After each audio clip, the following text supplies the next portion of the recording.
Hi, my name is Ravit Satish Kumar. Our topic on the Disability Rights Movement. The Disability Rights Movement is an important part of history that has changed the way society views and treats people with disabilities. We chose this topic because it highlights a struggle for equality that is often overlooked, but has a major impact on millions of lives.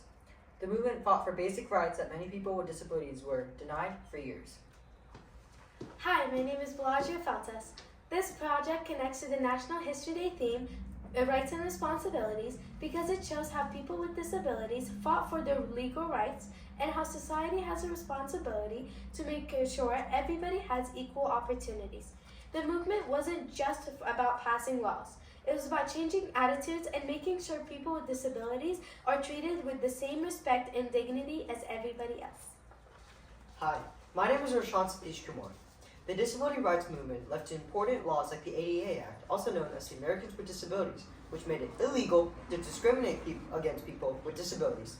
This movement reminds us that rights are not automatically given, but must be fought for, and that it is everyone's responsibility to create a society where all people, regardless of ability, can fully participate and succeed. Hi, my name is Kendall Owen, and by studying this movement, we can learn about the power of activism and how the fight for equality is still ongoing. Our performance portrays an example of how people struggle with disabilities, seeking employment, and daily tasks. Throughout this storytelling, it emphasizes the importance of inclusion, equality, and continuing the fight for accessibility. We hope you enjoy our performance.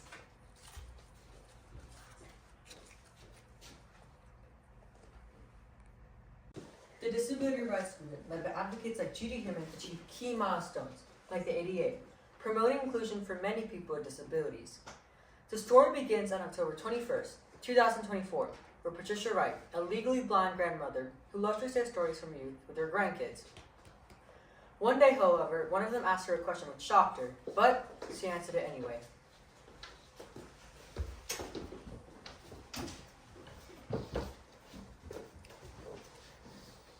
Hey Grandma, you never told me your experience as a disabled person. Wow, I didn't expect for you to ask me that, but it is important for you to know my life as a disabled person.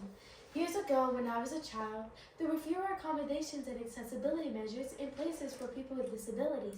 I faced a lot of barriers at school, public spaces, and even when seeking employment. Hey Grandma, what are you guys all talking about? We were just discussing my experience in the ADA movement. Wow, that sounds really interesting. Do you mind if I join the conversation? Go ahead. Okay, so anyways, Grandma, how did you overcome this? Despite the challenge, I was determined to live a full life. As I grew older, I became involved in advocating for the disability rights and accessibility. The passing of the American with Disability Act in 1990 was a huge milestone, granting equal opportunities for all. I'm glad to have been part of that transformation. The Disability Rights Movement, starting from the late 1960s to 1980s, led to the Americans with Disabilities Act in 1990, transforming life for many people with disabilities through protest and advocacy. Organizations such as the National Federation of the Blind and the American Association of Deaf played a crucial role in laying the groundwork for this activism.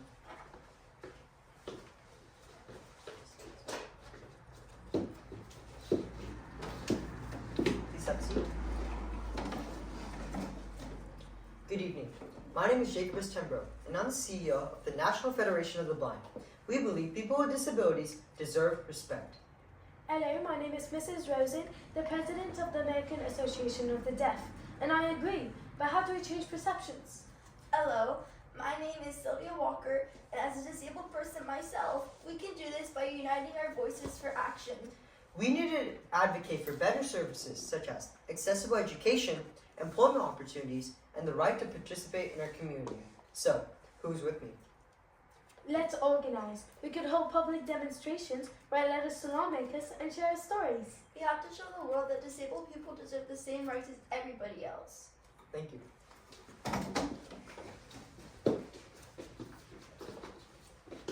The Civil Rights Movement and these organizations set the stage for increased opportunities for many disabled individuals. For example, in 1977, activist Judy Heumann led a sit-in at the San Francisco Federal Building, followed by the Flower for Victory rally speech, delivered by Ed Roberts. These two events played a crucial role in the passing of the Rehabilitation Act of 504. The Rehabilitation Act of 504 prohibits discrimination against individuals that participate in activities and programs that receive federal financial assistance, ensuring their rights to equal access and opportunities.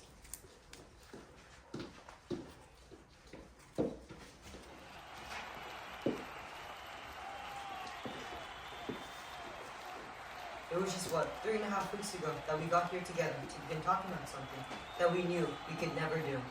Together, we have achieved something that relatively few people achieve in their lives. 504 is going to help us guarantee our own civil rights. We have begun to ensure a future for ourselves and a future for the millions of young people with disabilities, who I think will find a new world as they begin to grow up. We are victorious and we are strong, and we will march ahead together, and nothing will stop us for achieving equal opportunity and the right to move about freely in this society.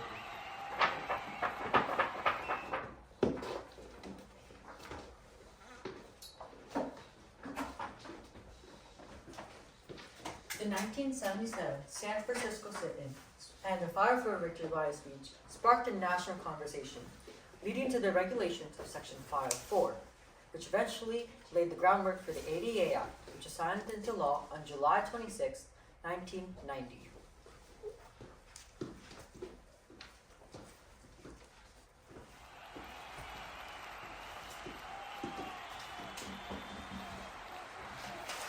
Greetings, everyone. I am President George Bush. Today, I am signing S933, the Americans with Disability Act of 1990. The Americans with Disability Act represents the full flowering of our democratic principles, and it gives me great pleasure to sign it into law today. This is it. After all those weeks of struggle, and we're finally here. We did it, Judy. We really did it. In signing this landmark bill, I pledge the full support of my administration for the Americans with Disability Act. I pledge that we will fulfill those responsibilities efficiently and vigorously. Mr. President, that is not just a piece of paper you're holding in your hand there. That is a promise that our disabled people will no longer be sidelined. You're absolutely right. The Americans with Disability Act presents us all with a historic opportunity, as the Declaration of Independence has been a beacon for people all over the world seeking freedom. This is why it gives me great pleasure to sign into law.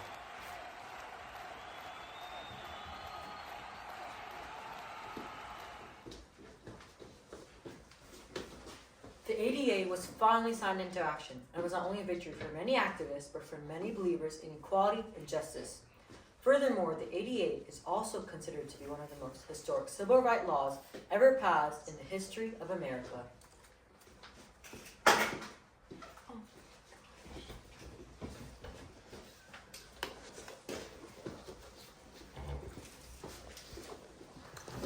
Wow, Grandma, so that's what it's like growing up as a disabled person. It wasn't easy. Barriers were everywhere, but I was determined to live fully. I joined the fight for equality, and in 1990, ADA changed everything, ensuring equal opportunities for all. Wow, Grandma. So why was the ADA such a big deal? Because it changed lives. It meant that we could access the same rights as everybody else, workplaces, schools, and public spaces. But not everybody is on board. Some thought it would cost too much. What kind of changes did the ADA bring? Cities had to make sidewalks, buses, and parks accessible. Businesses with 15 or more employees had to create accommodations such as assistive tech and modified workplaces. It wasn't just about ramps. It was about creating an inclusive culture. So then, what was the ADA's legacy then? It reminds us that the fight for equality isn't over. Change requires generations, including yours. However, the ADA values few shares of oppositions to several key figures, like Gary L. Bauer, a conservative activist and president of the Family Research Council, who had a big debate with Mr. Tenberg. He criticized that the ADA was just another way of government overreach. Nice to meet you, Mr. Tenbrook. Nice to meet you, Mr. Jacobs. As an advocate for the ADA, I believe it's about ending exclusion and ensuring equal rights for all. First of all, you gotta understand, this is not a need. It's a legal mandate that imposes a legal burden on many small businesses. eventually creating a legal nightmare for many other small businesses. You can't just simply ignore the existence of people with disabilities. Okay, please calm down. Have a seat. I never said that I want to ignore the people with disabilities. I do want to protect everyone, but this bill just creates too much risk. You gotta understand. You're wrong. Leaving people behind is the real price.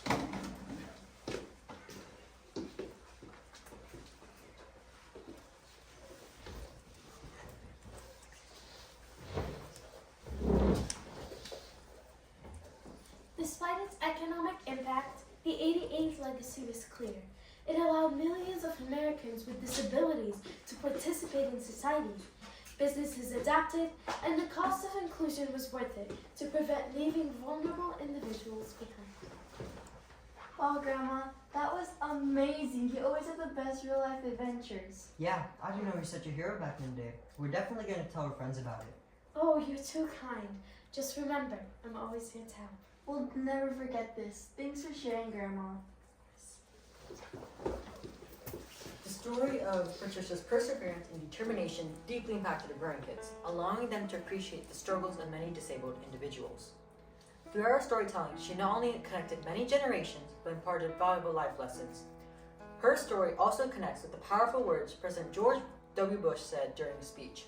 He said, "Let the shameful walls of exclusion finally come tumbling down." The fight for disability rights continues, inspiring future generations. In other words, the ADA's legacy serves as a reminder that equality is an ongoing journey, requiring each generation to advocate for a more inclusive world. Thank you.